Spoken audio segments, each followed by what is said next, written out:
It's 7:25. Welcome back. You know, coming up on Sunday, June 12th, there's going to be a fundraiser. It's being held for Brantford teen Ben Backus. And you don't even have to know him to want to help him out. Ben was a star soccer player at Brantford High School, and then he was horribly injured in a tragic fall that left him a paraplegic. Now, members of the community and his friends coming together to help him and his family out. Joining us this morning is Sue Wharfe and her son Will. Thanks, guys, for coming in this morning. Let's talk a little bit about Ben, star soccer player. What did people know about Ben in Brantford? How do they, when they think about Ben, they think of him as a star soccer player, or? They thought of Ben as the rough and tough soccer player on the field. Always probably the most aggressive. Really? Made a little bit of the opposing fans a little angry, but... Oh, really? So he was a real go-get-him kind of guy on the soccer field. Very competitive, but, you know, when you just wanted to chill out, he was very reasonable with his competitiveness, and, right. You know, just a really fun person. And you've known Ben for a long time, right? Yeah. Will, you've played soccer with him when you were younger. We're going to put up some pictures of that, and I know that Ben had a tragic fall, and he's been going under recovery at Gaylord, and I understand he's home. He's home. How's he doing? You know, how do you think he's doing? I mean, I went on a walk with him the other day through his neighborhood, and it was really nice, you know. All of his friends came together and built a ramp that's really pretty professional, and I was pretty amazed by it. And yeah, it's great. He gets to go outside, and his good friend Ryan is home now, and so he has loads of support, and not just his parents. And you talked about building a ramp. Yeah. So talk a little bit about the fact that's one of the things you need to help out his family with.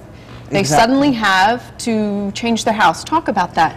Yeah, well, as any parent, when you have a teenager, you just worry about things, and this has happened. This terrible, traumatic thing has happened to this wonderful family, and it breaks my heart. But they are very brave, they're courageous, they are moving ahead, and we're all just trying to help them, and that's why we're doing this fundraiser. They have health insurance, but nobody knows about the expenses of converting a whole house to handicap access. And that's what we're trying to do next Sunday. We're trying to get everybody together to try and pull the community together to really make a difference for this wonderful family. Because there are certain things. You talked about the ramp. I would imagine railings inside, lowering things. I mean, what kinds of things are they looking to do? Well, they're going to build an elevator in their garage so that he can go straight up to the top floor of the house. So that's obviously going to be very expensive. So as much support as we can gain for that is great. There's a website that's... Oh, plug the website. Go ahead.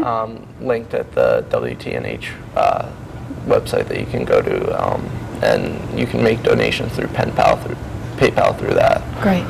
And this really, I mean, it will help him continue that recovery, because when you come home from the hospital, you know, you need good spirits, but it might make functioning a little easier. Yeah. What are his hopes? I know you talked to him. I think he's still hopeful that he's going to walk. You know, he's always such a good-spirited kid, and he has so much enthusiasm about everything that he does. I honestly think he can, you know, go through his rehab, and he's still hoping he can walk. So, you know, there is amazing things that are being done with the nerve. Absolutely. New nerves that have been grown through stem cells at Yale. So it's all very hopeful, but he's doing really well with it emotionally right now. How has the community come? You know, sometimes when people are a star athlete, we like them because they can perform and win. That ability right now has been taken away from him. Do you feel the community has forgotten about him? Or? No, I don't feel that at all. Oh, good. I feel that people are very conscious of him and his family, and people just, everybody, the outpouring of support has really been tremendous. So what's the event next Sunday? It's a cookout at the Onigo Inn, which is a beautiful facility on the water in Long Island Sound, beautiful gardens, and we're having a barbecue cookout. We've got a silent auction, we've got live music. Ben and his family are going to be there, and we just want everybody to have a wonderful day, raise sort of emotional and financial support for this family. I think it'll be a boost for him, I would think, too. Yeah, and he's lucky to have friends like you. Thanks for coming in this morning, Will. Sue, thanks for bringing your son along, rising him out of bed early. I know that probably wasn't the easiest, but it was for a good cause. And our best to Ben. Please pass that on. He's a tremendous story. You're hearing about a teenager who's trying to come back from some difficult times. So go to our website if you're interested. Find out more about the event or how you can help his family as they try and rehab their house to make Ben's recovery better.